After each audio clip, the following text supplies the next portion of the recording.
I'm Nic White. I'm an elite subs athlete. I'm a rugby player. I've played a lot of my career in Canberra for the Brumbies, moving west to Perth to play for the Western Force, and I play for Australia, the Wallabies. What I love most about the sport is probably its versatility. If you look at me, 80 kilos. Also play with guys that are nearly 7 foot tall. I play with guys that are short, stocky, and tipping the scales at 150, 160 kilos. Double my size. So it caters to all, and I love that. It's a diverse sport, doesn't discriminate, and it's a global game. It's big all over the world. Some of the biggest setbacks I've faced in my career, probably a few of my injuries. I had a number of them. Certainly when I was younger and trying to break into the sport. Touch wood, I've been lucky of late. But yeah, I've had 3 shoulder reconstructions, dislocated ankle, broken jaw, many operations, and it does dent your confidence. It also puts you out of the game for a while and gives someone else an opportunity. That's all part of the gig. Is you need to be playing so you can get picked, and certainly when you're younger, you need to get in front of the eyes of coaches and selectors. And that was probably the biggest setback. But I would say that I'm one of the more fortunate guys.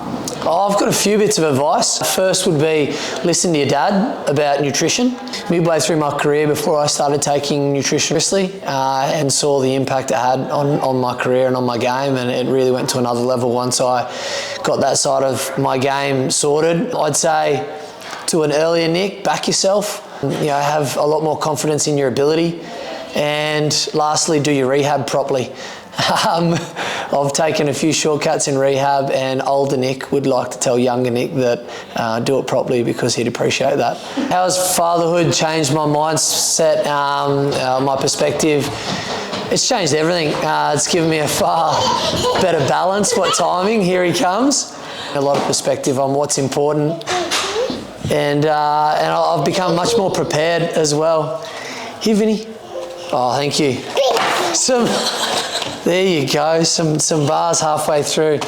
Yeah, I would say I've become much more prepared, and what's important in life, but also in my game, and prioritise things, and certainly had to prioritise the kids a lot more.